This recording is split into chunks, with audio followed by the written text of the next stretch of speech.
আসসালামু আলাইকুম প্রিয় শুভাকাঙ্ক্ষী, আশা করছি আপনারা সবাই ভালো আছেন। আপনারা যারা 18তম বেসরকারি শিক্ষক নিবন্ধন পরীক্ষায় চূড়ান্তভাবে উত্তীর্ণ হয়েছেন, আপনাদেরকে স্বাগতম জানাচ্ছি। তো আজকে ভিডিওটি তাদের জন্য যাদের সার্টিফিকেটে একেবারে নাম্বার কম, অর্থাৎ 40 থেকে 50-এর মধ্যে নাম্বার, তাদের জন্য এই ভিডিওটি। অনেকে হতাশ যে আমি 40 নাম্বার পেয়েছি বা 42 বা 45 নাম্বার পেয়েছি, আমার কি চাকরি হবে কিনা? হ্যাঁ, আপনার চাকরি হবে, তবে কিছু ফর্মালিটি আপনাকে অবশ্যই মানতে হবে। সেটা হচ্ছে, আমরা জানি যে প্রথমত আপনাকে 1000 টাকার অনলাইন খরচ করে আপনাকে 40টা শিক্ষা প্রতিষ্ঠান চয়েস দিতে পারবেন। তারপর এই 40টা শিক্ষা প্রতিষ্ঠান চয়েস দেওয়ার পর আপনাকে ইয়েস অপশনে ক্লিক করলে আপনি এই 40টার বাহিরেও আপনি সুপারিশ পাওয়ার একটা নিশ্চয়তা পেতে পারেন।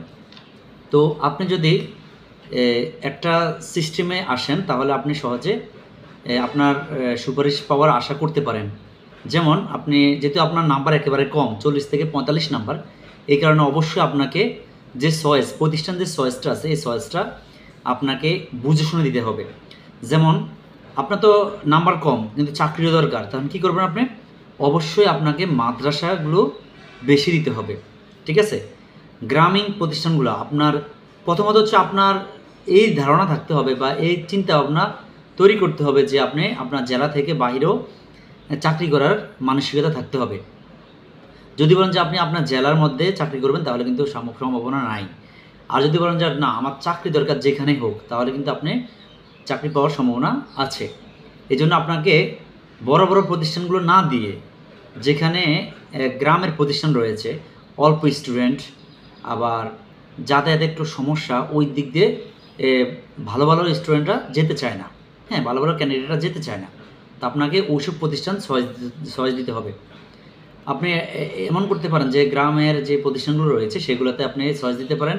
পাশাপাশি যে মাদ্রাসাগুলো আছে, অবশ্যই মাদ্রাসাগুলো চয়েস দিতে হবে। যদি মনে করেন যে না, আমি মাদ্রাসায় চাকরি করবো না, আমি মাদ্রাসায় চয়েস দিব না, তাহলে কিন্তু আপনি চাকরি পাবেন না।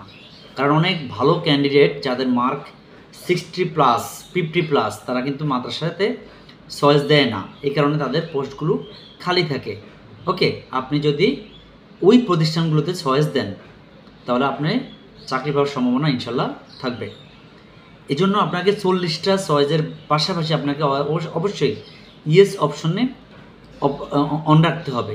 ইয়েস অপশনে অন রাখার সুবিধা হচ্ছে কি, আপনি যে 40টা প্রতিষ্ঠান সিলেক্ট করেছেন, এই 40টা প্রতিষ্ঠান যদি আপনার মেরিট লিস্ট হিসেবে না আসে, তাহলে ওনারা কী করে, যে আপনার ইয়েস অপশন দেওয়ার কারণে বাংলাদেশের যে কোনো জায়গায় আপনাকে সুপারিশ করতে পারে, আপনার মেরিট লিস্ট হিসেবে যদি খালি থাকে।